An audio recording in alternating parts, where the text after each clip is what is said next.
Hello दोस्तों, फिर से आपका एक न्यू वीडियो में स्वागत है।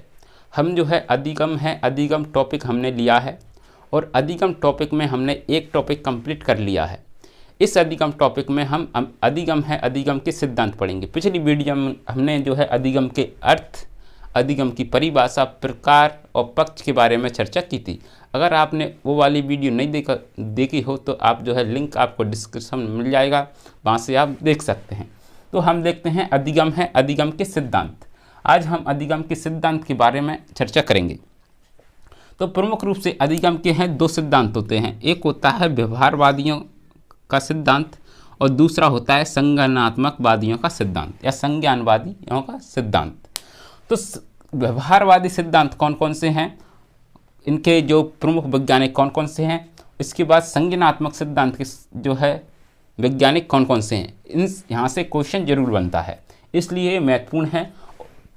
और पूरा अधिगम ही टॉपिक क्या है, महत्वपूर्ण है। इस बिना स्किप किए वीडियो को पूरा देखें और अधिगम के बारे में हम आपको फुल डिटेल देंगे और आप इसके नोट्स बना सकते हैं। अगर आपको इस प्रकार के और नोट्स वगैरह चाहिए तो आप हमें जो है टेलीग्राम है JB एजुकेशन का, वहाँ पर जा कर के इन्हें प्राप्त कर सकते हैं।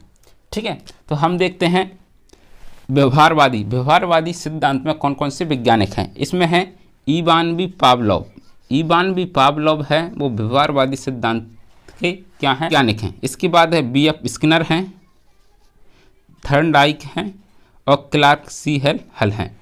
ठीक है, ये कौन है, व्यवहारवादी। यानी कि इनके अनुसार है जो व्यक्ति है या बालक का विकास होता है या जो व्यक्ति अधिगम करता है वो व्यवहार के द्वारा करता है। संज्ञानात्मक सिद्धांत या संज्ञानवादी हैं के सिद्धांत के जो इन्हें गेस्टाल्टवाद भी संप्रदाय भी कहते हैं। किसे, संज्ञानात्मकता को या संज्ञानवादी सिद्धांत के वैज्ञानिकों को।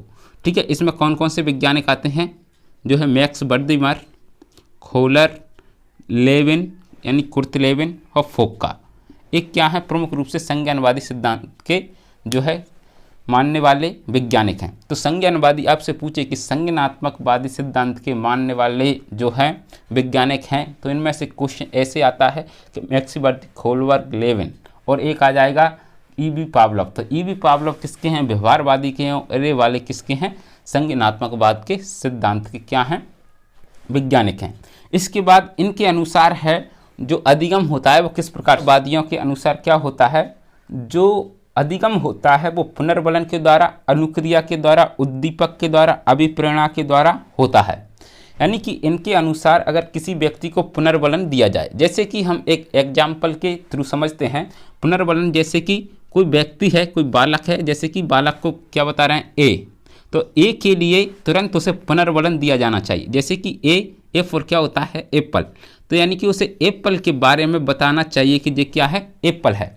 तो एप्पल क्या है, इसका जो चित्र है वो क्या है, पुनर्वलन है। यानी कि व्यक्ति को जैसे ही किसी प्रकार का क्या दे रहे हैं, अनुक्रिया कराने के लिए पुनर्वलन दे रहे हैं। जैसे कि A कोई क्रिया है, इस करने के लिए क्या दे रहे हैं, पुनर्वलन। तो पुनर्वलन क्या है, किसी व्यक्ति को करने के लिए किसी भी चीज़ को क्या करना, उसके सामने प्रस्तुत करना पुनर्वलन कहलाता है। अब कहते हैं अनुक्रिया। अनुक्रिया किसे कहते हैं, किसी भी उद्दीपक है, इस उद्दीपक की प्रति या उद्दीपक को प्राप्त करने की जो प्रक्रिया कहलाती है वो अनुक्रिया कहते हैं। उद्दीपक क्या है, उद्दीपक जैसे कि मान लीजिए उद्दीपक किसी व्यक्ति के लिए जैसे भोजन हो सकता है, जो उसे प्राप्त करना चाहता है उसे बोलते हैं उद्दीपक। जैसे कोई बालक है, भोजन को प्राप्त करना या सेव को खाने के लिए प्राप्त करना चाहता है, तो क्या हो सकता है, उसका उद्दीपक होता है। ठीक है, इसे मैंने आगे और समझाया है। इनके अनुसार क्या होता है, अभिप्रेरणा के द्वारा अधिगम होता है। यानी कि जो अपने अंदर है प्रेरणा जागृत होती है, इसी के द्वारा क्या होता है, अधिगम होता है। अधिगम होता है वो यंत्रवत होता है, यानी यंत्रों के द्वारा अधिगम होता है इनके अनुसार। ठीक है, व्यवहारवादियों के अनुसार। और अधिगम है वो धीरे धीरे होता है। अधिगम कैसा होता है दोस्तों, धीरे धीरे होता है, वो एकदम अधिगम नहीं होता है। इनके किसके अनुसार, व्यवहारवादियों के अनुसार। अधिगम है वो अनुबंधन के द्वारा, यानी कि बॉन्ड के द्वारा है, अनुबंधन बंध बनता है, किसके, जो है अनुक्रिया और उद्दीपक के मध्य क्या बनता है, बंध बनता है, तभी क्या होता है, अधिगम होता है। किसके अनुसार है, व्यवहारवादियों के अनुसार। इसके बाद हम देखते हैं गेस्टाल्टवादियों के अनुसार या गेस्टाल्टवाद संप्रदाय के अनुसार या संज्ञानवादी जो है वैज्ञानिकों के अनुसार क्या कहते हैं जी? इनके अनुसार है संवेदना के द्वारा है अधिगम होता है, यानी कि बुद्धि के द्वारा है अधिगम होता है, संज्ञान के द्वारा क्या होता है अधिगम होता है, यानी कि किसी प्रकार की समस्या का समाधान करते हैं तब क्या होता है अधिगम होता है। यह अधिगम क्या होता है यंत्रवत नहीं होता है, यानी कि यंत्रों के द्वारा नहीं होता है, और अधिगम होता है वो अचानक होता है, यानी कि अधिगम को सीखने में या किसी भी चीज़ को सीखने में जो है समय नहीं लगता है, वो अचानक ही हो जाता है। अचानक किसी व्यक्ति को क्या करते सीख लेते हैं। जैसे कि मान लीजिए ये बंदर है, ठीक है, इस बंदर को है यहाँ पर केले दे दिए, ठीक है, केले दे दिए और इसके पास एक क्या रख दी छड़ी, अलग अलग इस प्रकार से छड़ियाँ रख दी, और इसे एक प्रकार से क्या आया सूझाया, यानी संज्ञान हुआ, और उसने अपनी बुद्धि का प्रयोग किया और इन लाठियों को, जैसे कि वो चाहता है कि इन्हें केलों को प्राप्त करना, लेकिन वो सोचता है केलों को प्राप्त करना चाहता है, लेकिन वो केलों को प्राप्त करने के लिए इस छड़ी का उपयोग करता है एक का, तो वो है नहीं प्राप्त करता, लेकिन इस छड़ियों को क्या कर देता है वो जोड़ देता है, और इस प्रकार से है वो क्या करता है इन केलों को प्राप्त कर लेता है। तो इस प्रकार से जो है जो इसमें जो परिवर्तन आया वो कैसा आया, अचानक आया।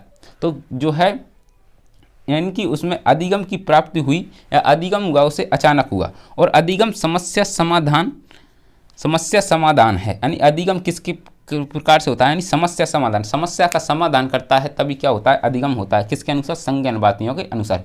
इसने जो है समस्या का समाधान कर लिया, यानी कि इसने केले प्राप्त कर लिए। तो इस प्रकार से क्या होता है अधिगम होता है किसके अनुसार, संज्ञानवादियों के अनुसार। हम देखते हैं अब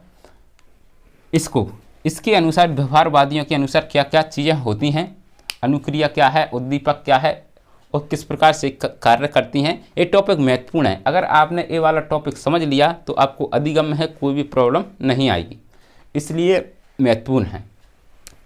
अनुक्रिया किसे कहते हैं, जो उद्दीपक है, यानी अनुक्रिया किसे कहते हैं जो उद्दीपक के प्रति की जाती है, यानी कि लक्ष्य प्राप्त करने के लिए उद्दीपक के प्रति जो अनुक्रिया की जाती है उसे बोलते हैं अनुक्रिया। जो कार्य किया जाता है उसे बोलते हैं अनुक्रिया, ठीक है, यानी कि लक्ष्य प्राप्ति के लिए इसे बोलते हैं रिस्पॉन्स और इसे बोलते हैं स्टिमुलस, ठीक है।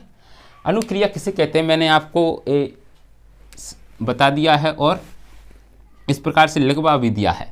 अनुक्रिया किसे कहते हैं, वह क्रिया जो प्राणी अपने उद्दीपक के प्रति कर रहा है, यानी कि जो प्राणी है अपने उद्दीपक के प्रति जो क्रिया करता है उसे क्या बोलते हैं अपन, जो है स्टिमुलस या रिस्पॉन्स कहते हैं। क्या कहते हैं, रिस्पॉन्स अनुक्रिया कहते हैं। जैसे कि मैंने आपको बता दिया है, जैसे कि कोई है केला है, भोजन है, प्राप्त करना चाहता है किसी प्रकार का, तो उद्दीपक जो भोजन होगा वो क्या कहलाएगा, उद्दीपक कहलाएगा। और उद्दीपक को प्राप्त करने के लिए जो भी प्रयत्न करेगा, जो भी क्रियाएं करेगा वो क्या कहलाएंगी, अनुक्रियाएं कहलाएंगी, ठीक है। तो भोजन यहाँ पर कह सकते हैं, जो भोजन है यहाँ पर उद्दीपक का काम करेगा, तो भोजन यहाँ पर क्या करेगा, उद्दीपक का काम करेगा। और उद्दीपक के प्रति जो क्रियाएं करेगा व्यक्ति, जो क्रियाएं करेगा वो किसके अंतर्गत आएंगी, जो है अनुक्रिया के अंतर्गत आएंगी, ठीक है। यानी कि लक्ष्य प्राप्त के लिए उसका लक्ष्य क्या है, भोजन को प्राप्त करना, और भोजन को प्राप्त करने के लिए जो भी क्रियाएं करेगा उसे क्या बोलेंगे, अनुक्रिया कहते हैं, ठीक है। उद्दीपक क्या है, वह वातावरणीय घटक जिससे प्राणी अपनी अनुक्रिया के द्वारा प्राप्त करना चाहता है, यानी अनुक्रिया करता है, बार बार क्रिया करता है, इसके द्वारा जो भोजन को प्राप्त करता है उसे क्या बोलेंगे हम, जो है उद्दीपक कहते हैं। भोजन को प्राप्त करने, तो भोजन क्या है उसे प्राप्त करना चाहता है, उसे क्या कहलाएंगे, उद्दीपक कहलाएगा, ठीक है। अनुक्रिया मैंने आपको बता दिया है। अनुक्रिया और उद्दीपक के मध्य जो बंध बनता है, यानी कि अनुक्रिया है और उद्दीपक को जो प्राप्त कर लेता है, अनुक्रिया के द्वारा कोई व्यक्ति या बालक है वो उद्दीपक को प्राप्त कर लेता है, यानी कि अपने लक्ष्य को प्राप्त कर लेता है, और उसमें जो बंध बनता है या अनुबंध बनता है तो उसे क्या बोलते हैं, इस प्रकार से क्या होता है, अधिगम प्राप्त होता है। देखिए हम इसे समझते हैं, यदि कोई प्राणी है अनुक्रिया करके उद्दीपक को प्राप्त कर लेना या उसमें संबंध बन जाना क्या कहलाता है, उसे अधिगम कहते हैं। यानी कि कोई व्यक्ति है वो अनुक्रिया करता है उद्दीपक के प्रति और इसको जो है उद्दीपक को प्राप्त कर लेता है, और इसमें जो बंध है पॉजिटिव बनता है, और इस प्रकार से क्या होता है, अधिगम होता है। किसके अनुसार है, ये व्यवहारवादियों के अनुसार है। अब जो है हम संज्ञानात्मकवादियों के अनुसार समझेंगे कि किस प्रकार से है अधिगम होता है। जी हमने जो है किसके अनुसार, व्यवहारवादियों के अनुसार सीखा था कि किस प्रकार से जो है व्यक्ति लर्न करता है या सीखता है। ठीक है, समझ में आ गया होगा आपको।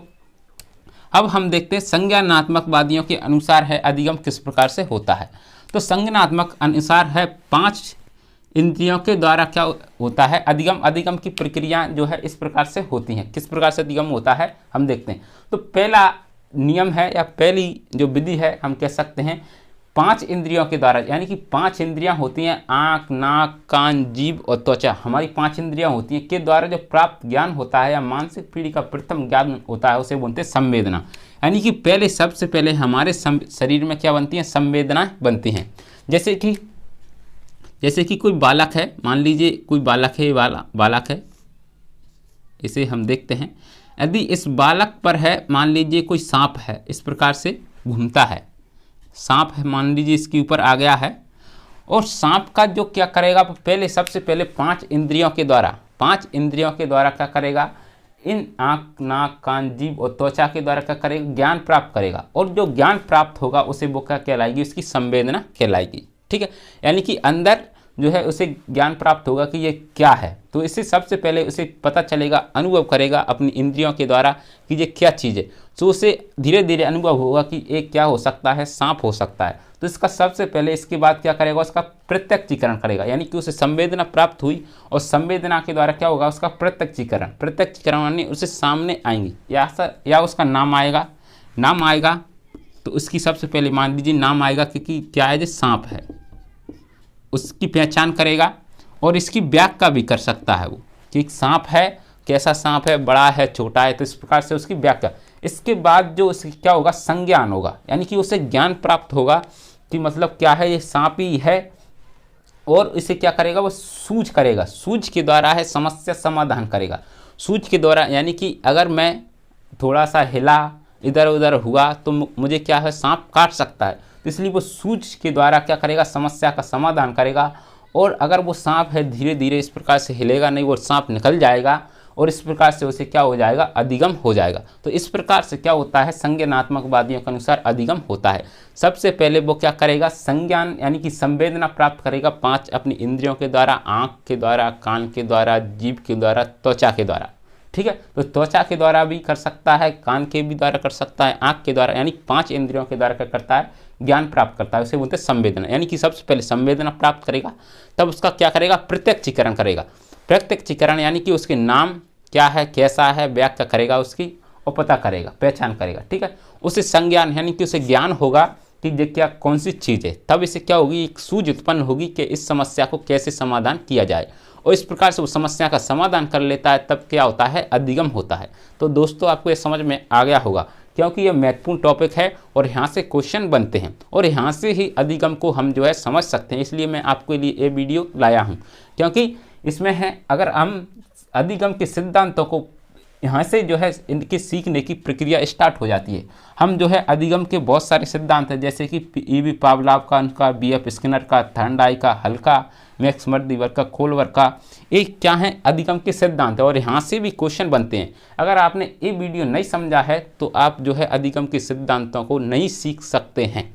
तो इसलिए ये महत्वपूर्ण है। इस प्रकार से क्या होता है, अधिगम के द्वारा जो है अधिगम होता है किसके अनुसार, संज्ञानात्मकवादियों के अनुसार। अब हम जो है इनके सिद्धांतों के बारे में, नियमों के बारे में पढ़ेंगे अधिगम के। तो पहला है अधिगम का जो सिद्धांत है, हम थर्नडाई से स्टार्ट करेंगे। ठीक है, तो ये थर्नडाई क्या है, अमेरिकी मनोवैज्ञानिक हैं।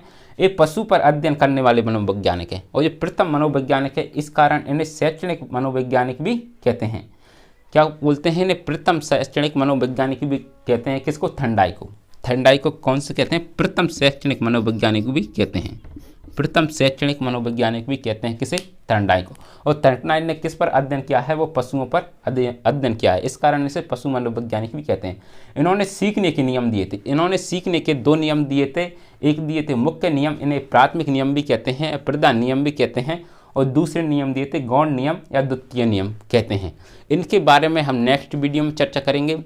हम आशा करते हैं आपको वीडियो समझ में आ गया होगा। आप जो है इसी प्रकार से पढ़ेंगे तो जो है आराम से इसे क्या कर सकते हैं, सी टेट है, MP टेट है, इसे क्वालिफाई कर सकते हैं।